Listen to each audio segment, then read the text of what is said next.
Here are the questions that have never been asked and that are not being asked in all the narratives we listen to on the war in Gaza. Who owns Palestine? Who are the Palestinians? Who are the Jews in Israel? There was no Middle East. What is the Balfour Declaration? Who started Hamas? And what will happen? The question, what will happen, is very, very important because we shall reveal a secret beneficiary of this war. Foreigners are spilling blood in our Holy Land. Africa is the Holy Land. So this war in Gaza is being fought in Africa. That's not being revealed in all the narratives. This war in Gaza was prophesied and mentioned in our ancient books by our ancestors. This is not being mentioned in all the narratives that you hear. If you read in the Hermetica, you will find that it says, do you not know, Asclepius, that Hamit is an image of heaven? Or to speak more exactly, in Hamit, all the operations of these powers which rule and work in heaven are present in the earth below. Negative and positive forces, evil and good forces occur even in the spiritual realm. In fact, it should be said that the cosmos, the whole cosmos, dwells in our land as in a sanctuary. It also goes to say, and so the gods will depart from mankind, a grievous thing indeed, and the only evil angels will remain. That's why you see this evil. That's why you see this wanton genocide in our faces. These evil angels will mingle with men and they drive the poor wretches by main force into all manner of reckless crime, into wars and robberies and frauds. Listen to the following. And all things hostile to the nature of the soul. So it's happening. No one is connecting these African prophecies to today's events, especially in the war in Gaza. Who are the Palestinians? Our video that we did shows that the original Palestinians came from the original Canaanites, who are melanin dominant human beings who were there before the Bible, before the Quran, before any European was found on the earth. These are facts. So let's look at who is a Jew or who are the Israelites today. Netanyahu is a Russian by descent. He was born in Tel Aviv, yes, to Ben Zion Netanyahu, originally Mileokowiski and Tzila, his mother, born in Petah Tikva, 1912, in Ottoman Palestine. It's called Ottoman Palestine for a reason. Now, Israel. Though all his grandparents were born in the Russian Empire, now Belarus, Lithuania and Poland, his parents migrated to America and eventually to Israel. So he is not autochthonous. You can read a lot of sources about this here. So that's his name, Netanyahu Mileokowiski. That's his name. Even DNA gives undeniable evidence that was done at Tel Aviv University by Dr. Ariela Oppenheim and their team, which released their study that shows that all Jews, over 98% of them, are of Khazarian origin, a country found in the Caucasus Mountain there, an empire that was dominated in Georgia and Kazakhstan there, and that they are not indigenous by blood in Israel or Africa. The Khazars were, and their genome, mainly their genome is of Turkish and Mongolian bloodline. You can also read these two books, The Jews of Khazaria and Arthur Koestler's The 13th Tribe. You can also go to this website to know and find evidence that the Khazars have no Israelite blood. Their ancestors are not Israelites of the Bible. And now today, we've got other people claiming to be Jews, which is still fake. And King Bulan left a message that in 740 AD, he converted to Judaism when he had options to either convert to Islam or Christianity. This is clear and it's taught everywhere and it's known. Geographically, there was no Middle East. Historically, there was no Middle East. It's all Africa. This is the man who created the Middle East. The Sykes-Picot Agreement, which was reached in May 1916 by the French, the Americans, and the British, when they realized that the Ottoman Empire is collapsing and they wanted to capture that whole area, this whole area so-called Near East then, or Levanten, and now Middle East, renamed Middle East in the 1940s during the Second World War. Then comes the problem now, the Balfour Declaration. It is a historical fact that Lord Walter Rothschild, a British banker and a member of the prominent Rothschild family, is the main architect of the Balfour Declaration, which has contributed to the broader context of this conflict that we are seeing today in Gaza.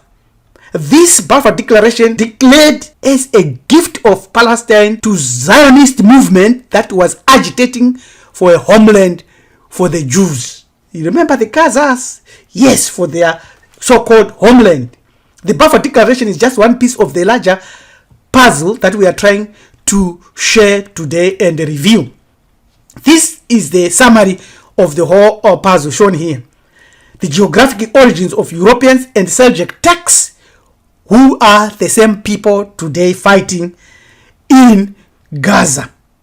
Very, very important. These people, some came from the Scandinavia, from Europe, Ireland, England, Norman, German, and they eventually are facing the Seljuk Turks that became Muslims, the majority of them. Archaeologists have unearthed at least 125 tombs at a Roman cemetery, Ida cemetery in Gaza. And these are the people that were there. You can see also our own people involved. The current leadership in Israel may have known about the attack by Hamas because they created Hamas.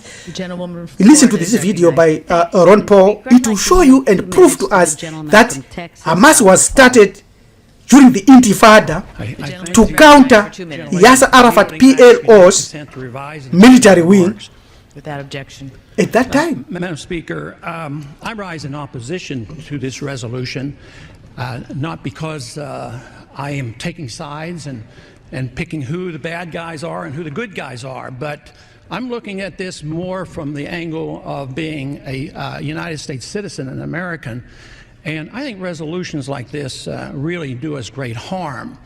In many ways, what's happening in the Middle East, and in particular with Gaza right now, we have some moral responsibility for both sides in a way, because we provide help and funding for both Arab nations and Israel. And so we definitely have a moral responsibility, and especially now today, the weapons being used to kill so many Palestinians are American weapons, and American funds essentially are being used for this. But there's a political liability which I think is something that we fail to look at, because too often there's so much blowback from our intervention in areas that we shouldn't be involved in. You know, Hamas, if you look at the history, you'll find out that Hamas was encouraged and really started by Israel, because they wanted Hamas to counteract Yasser Arafat. And you say, well, yeah, that was better then and served its purpose, but we didn't want Hamas to do this. So then we as Americans say, well, we have such a good system, we're going to impose this on the world. We're going to invade Iraq and teach people how to be Democrats. We want free elections. So we encourage the Palestinians to have a free election. They do, and they elect Hamas. So we first indirectly and directly through Israel help establish Hamas. Then we have election. Then Hamas becomes dominant, so we have to kill them. And we were contending with the Soviets. It was at that time our CAA thought it was good if we radicalized the Muslim world. So we financed the madrasa schools to radicalize the Muslims in order to compete with the Soviets. There's too much blowback.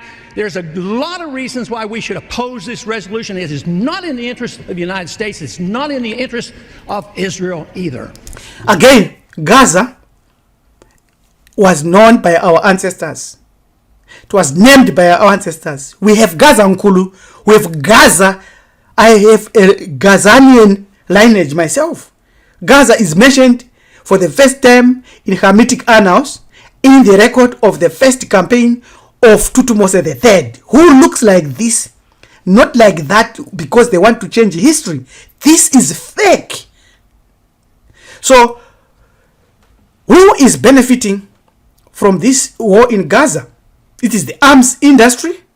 This so-called military industrial complex is benefiting. because it's now $1 trillion industry, selling and funding both sides that are fighting and making money, and at the same time doing something more extraordinary that we shall review shortly.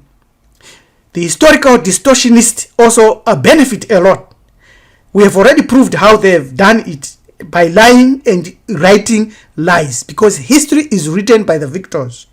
Ask the question, who owns Gaza? They will tell you it's either Arabs or Israel, and they will never tell you that the original owner looked like this melanin dominant African or melanin dominant human being owns Gaza, because Gaza, as we have already shown, was named Gaza because there's also another Gaza where the pyramids are built. There's also another Gaza in KwaZulu-Natal. There's also another Gaza in Zimbabwe and Mozambique. It was actually known as Gaza land. This is a fact. Do your research. They call it Giza and so forth. That's a lie. It's Gaza. That's another term, because S and Z are tangible. That's correct. And that's true. So historical distortionists are benefiting a lot. Now let's review the hidden top beneficiary, who is the cause of war, bloodshed, and death. In the Gnostic Gospels, the Gnostic library, from the Nag Hammadi library found in Africa, we learn of the Arachons, Chitauri, as revealed by Baba Credo Mutwa in many of his videos and books and interviews. Goritoto, Amazimu, aliens, these are all soulless entities that controls through masks of deception and promotion of war, technological advancement, abuse, and destruction of nature. These are the evil angels that we are taught in the Hermetica, that they will mingle with men. They do so through mind control, through genetic manipulation, through frequent implants, through military strategies, and through generating emotional desire in human beings to give up their natural state for the benefit of either food, drinks, drugs, so that at the end of the day, these Chitauris, these Goritotos, these aliens, these Arachons take over your soul and they use it as their energy source so that they can use it to live and to transport themselves, teleport themselves, and manage to extend their lives. They are the main beneficiaries in this war in Gaza. It is clear, because if we are civilized, as we claim, if we are intelligent, if we are smart, if we have developed, if we have advanced, why can we not stop such wars by merely discussing and talking and having diplomats work out differences? Why can't we live as one family? Because demonic forces that control technology and that have given our elites the power that the elites think they have, the president, the leaders in industry, technology, or spirituality, or religions, they want payback through wars and bloodshed, which is sacrificing, human sacrifices that are occurring today in our eyes in terms of wars and the massive genocides that we are seeing, which some of us never thought we would see today. Yes, we are not civilized. We have to fight to save our souls. To be in a safe and readiness place, we have to fight tooth, nail, and claws. Because death is not the end of it. If you think dying is the end of it, it is not. It may be actually a capture by these Arachons, just like we see in the wars occurring in the world, especially in Gaza these days. If you want to learn more, if you want to participate and to be active, send us an email at join@marifado.com. You can also donate by visiting us on our new website, fantastic website, www.marifado.org. Any amount of your donation will be used profitably so that we can continue to do research, we can continue to build structures to save our souls. That's our job. Yes, till we meet again, Yohama Neja Topi, Priest Yaraba, LM Kurikeni Mjaganja says this war in Gaza is a wake-up call for all melanin-dominant human beings to save their souls, to purify their souls, to be ready for departure. Amen.